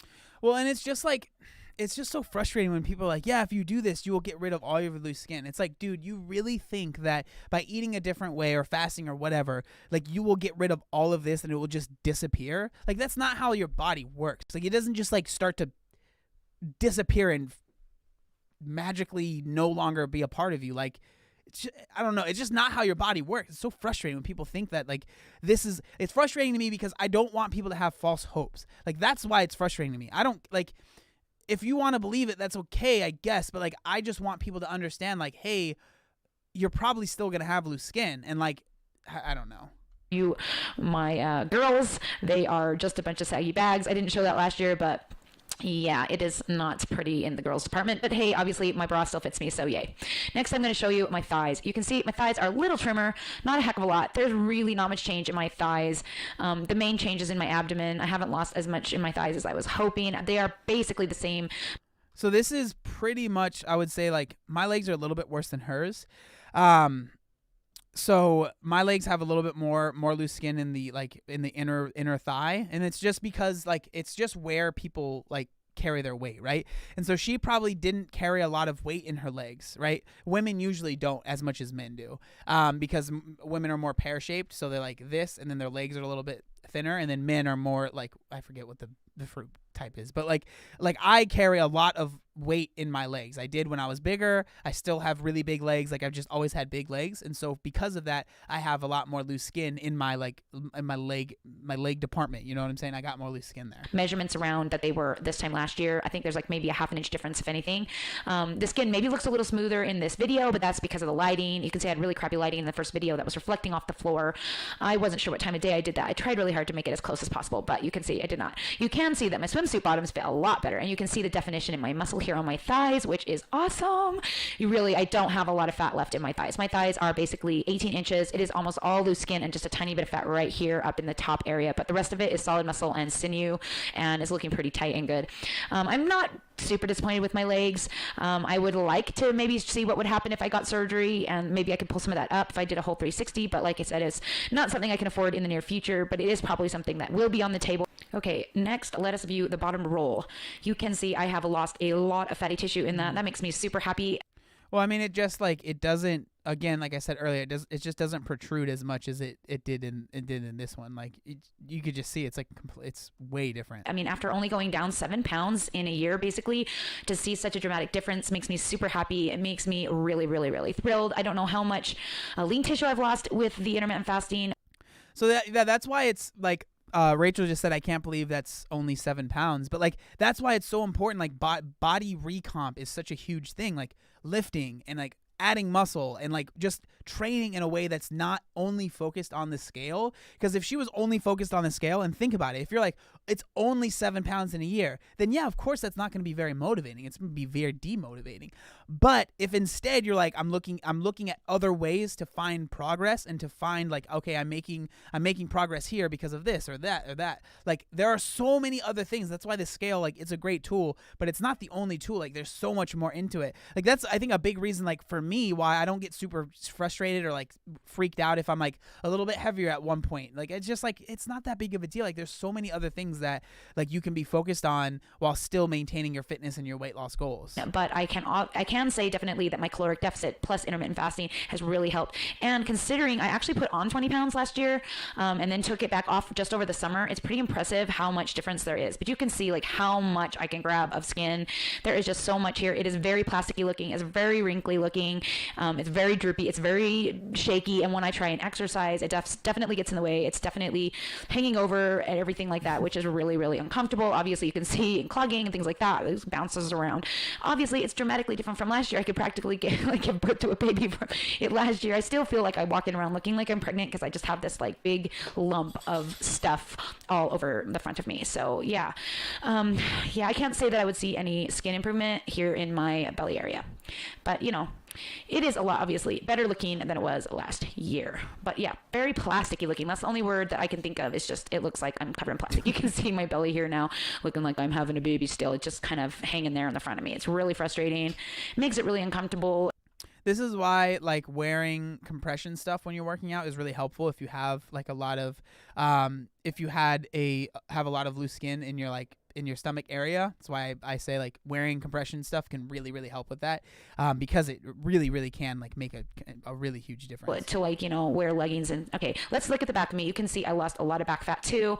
I would say the skin looks about the same. Obviously, I have taken some of that fat out, but the skin itself on my back is not horrible. You can see there is a lot I can still pull and play with. A 360 would take care of that as well. Obviously, I couldn't do a tummy tuck for this reason because I have so much fold over, especially at my bottom area, which I don't show in this video. But yeah, I would just say that it's... Yeah, her back definitely looks a lot better, which or just in general it looks pretty good, but that's a lot of people don't really carry their weight in their back as much as they do in their front. So for me as well, I don't have much loose skin on my back like compared to like the front of my body. It's pretty loose. Well, there you go, folks. That is where I'm sitting with my loose skin right now. Admittedly, I was thrilled when I looked back at the actual video.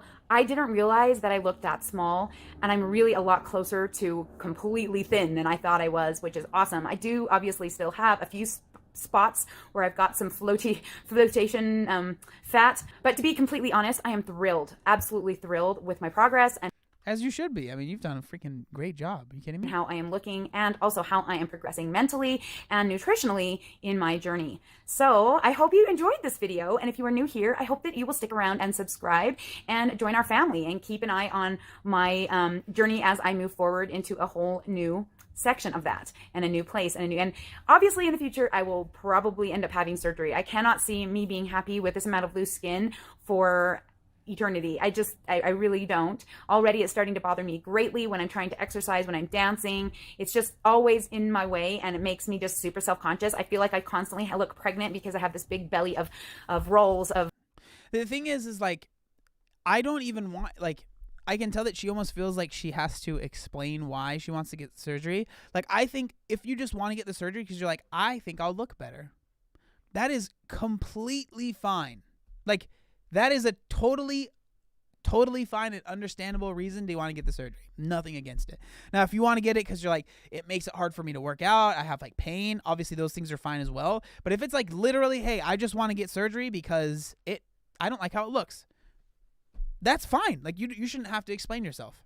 skin on the front of me, but it is nice to see that you can see my progress. You can see how far I really have come. I have literally lost 2 normal sized human beings. Like if you took 2 of my daughter and stood them together, I literally took 2 of them off of my body. It's insane, absolutely insane.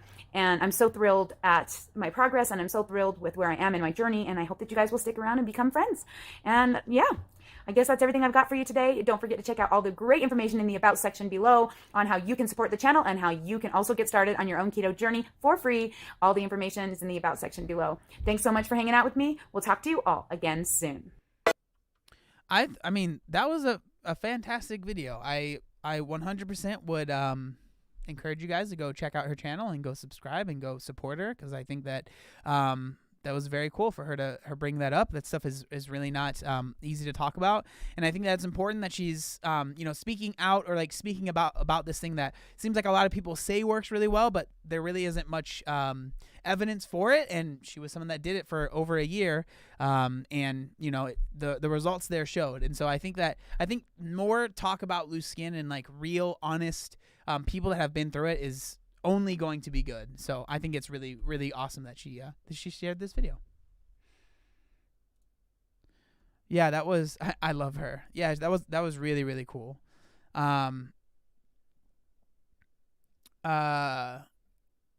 Armpit skin, interesting. What are we talking about? My armpit loose skin is a thing, though. Almost everyone I know who has lost weight has armpit loose skin.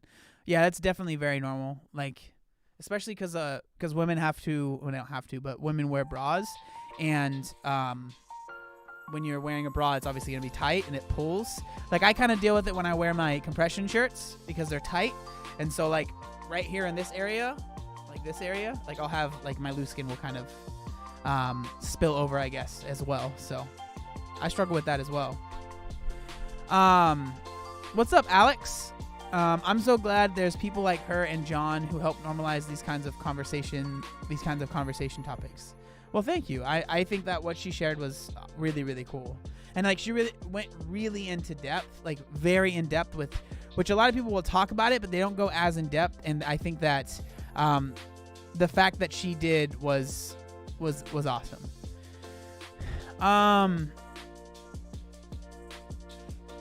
John, how do you get your discipline back when you have been struggling? I have been struggling this whole year. I previously mentioned that I started out this year with a 200 200-pound front squat, and now I am struggling.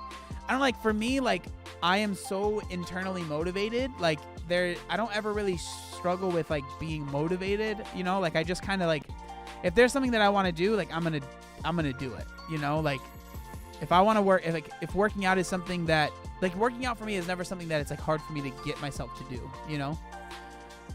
thanks, Hannah. Hey John, what do you think about Cali Muscle's video when he bullied Greg Doucette and his girlfriend? I think that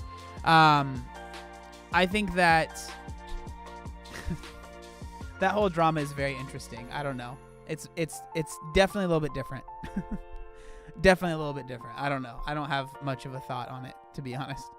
I haven't been on this channel in a while, and this stream just inspired me to keep losing weight. Well, there you go. That's what we're here for. That's what we like to hear.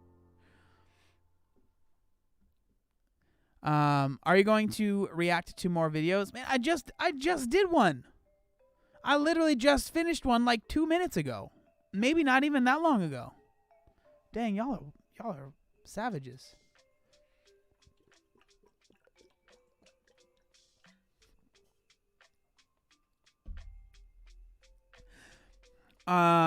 You're an inspiration, man. I've been following you for a few years now. Well, thanks, bro. I appreciate it. Do you play TFT on Twitch at all? I don't, but my friend Danny does. If you follow Danny Gets Fit, or I think it's Fat Loss and Family now, he plays TFT. So if you want to check that out, our thirst is for the fresh, moist content. You really helped my weight loss journey so far. I'm so grateful for you and your community. Well, thank you. I appreciate that.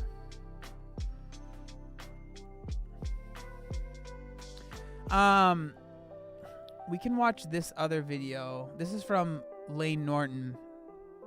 and he kind of goes in and explains the All autophagy right, a little guys. bit more. It's a short one. It's not very long.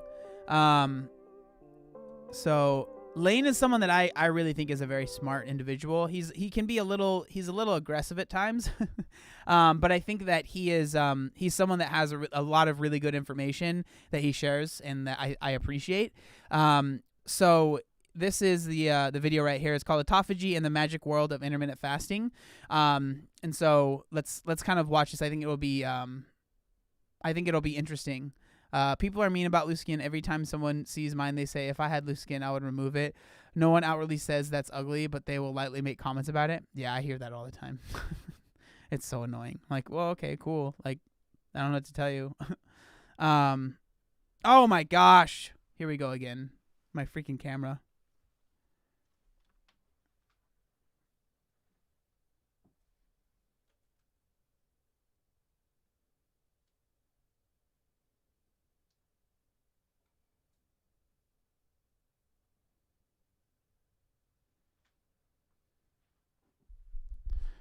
All right, 1 second.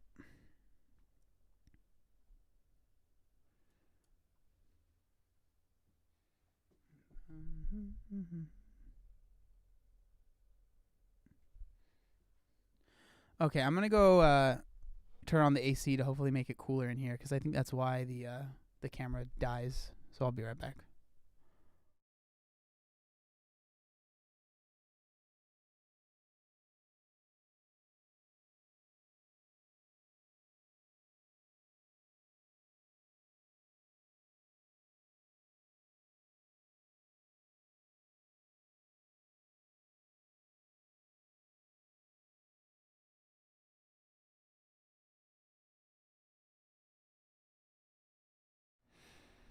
All right. Well, let's see if this stays on. If it doesn't, then I don't know what to tell you guys.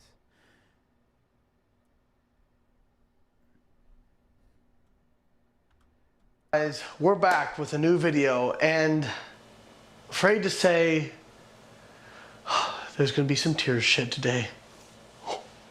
And probably some triggering. But anyways, so today's topic is autophagy and intermittent fasting. One of the big claims from the fasting zealots is that intermittent fasting is far superior to normal forms of caloric restriction, even though it hadn't been so-and-so in studies, because it So as you can see, Lane is obviously on the side of not being a huge fan of autophagy. So, you know, take what he says, I guess, with a little bit of a grain of salt, because he's obviously he's more on the side of science, is like what he claims, which from what I've seen, it seems to be the case. But again, like, you know, just so you guys know, increases autophagy. Autophagy is one of the pathways of cellular breakdown and protein breakdown, basically using the lysosomal pathway to remodel and break down old proteins, misfolded proteins, and other things to kind of keep cells healthy, for lack of a better term. Now, keep in mind, autophagy does have benefits, but it's also part of the protein degradatory pathway. So it's not just... Yeah, you hear that? It's part of the protein degradatory pathway, you dummies. black and white. There's actually some evidence that autophagy is increased in some tumors and cancers. So again, when you're hearing this stuff, always keep in mind, most things are never black and white. There's usually not something good or bad. It's always contextually dependent. But let's examine this claim of autophagy being so much better in intermittent fasting.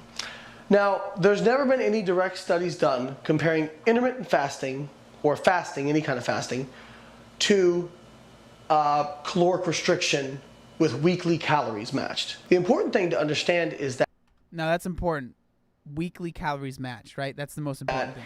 If you fast for 16, 24, 36 hours, whatever it is, you may increase autophagy. However, if you're equating for weekly calories versus, say, a 20% caloric restriction below maintenance, that means you're also going to have periods of time where you're heavily over-consuming food, because in order to keep calories equated between those diets, which would be the fairest test of apples to apples. So what he's explaining here is that if you are comparing these two diets, like, yes, if you are fasting for 36 hours, like your autophagy might be increased.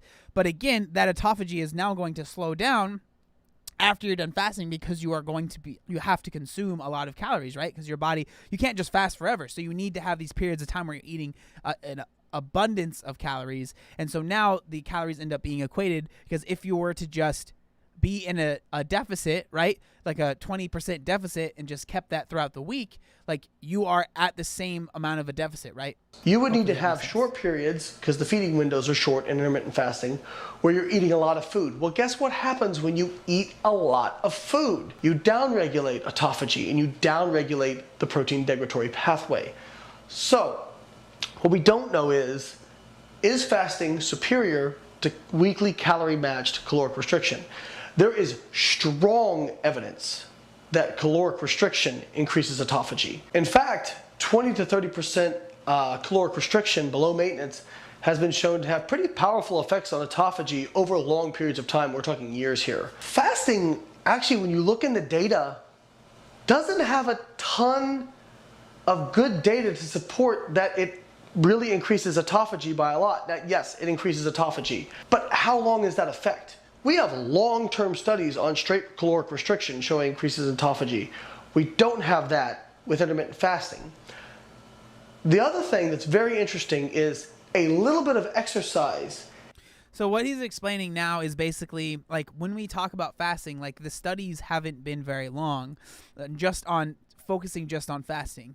But when we look at studies that are just about caloric restriction or being in a deficit, right, 20 to 30%, which is a pretty normal deficit to be in while you're losing weight, like, that has been studied for a very, very long period of time. And in that, they've been able to study autophagy, and the effects have been very good, right? So that's what he's explaining right there. Is a lot better than a lot of fasting for autophagy. So there was a study by Schwalm where they took people and they either fed them or they fasted them for 36 hours and had them do intense or low intensity exercise. Actually, some of the proteins involved in the autophagic process were more stimulated by fed exercise than fasted exercise. I'll say that again. They had a greater stimulation of these proteins involved in this process that kind of are a marker for autophagy in people who exercised and were fed versus people who had fasted for 36 hours. There was another study by Mahler where they looked at fed versus fasted exercise and found that between the two, there was no difference in autophagy. Both increased autophagy to the same extent when they were exercised. So what that says is, one, if you're worried about autophagy and you're not exercising, but you're fasting, you're stepping over hundreds to pick up nickels. The other thing it says is that work out, y'all. That's what he said right there, basically. Okay. I'm the layman translator. Okay. Work out. We don't really know if intermittent fasting is better for autophagy. In fact, there is stronger evidence at this point in time that normal caloric restriction increases autophagy more and over a longer period of time. All right. Well, it looks like my stuff is going all crazy again, so I'm going to end the stream because I don't want to deal with that again. So I hope you guys had a great time. Hopefully, it explained fasting for you. If you didn't, here I'll link this video so you can watch the whole thing. And I'm gonna leave. So there you go. If you want to watch that video that we weren't able to finish, we watched most of it though. I'll see you guys later. Bye.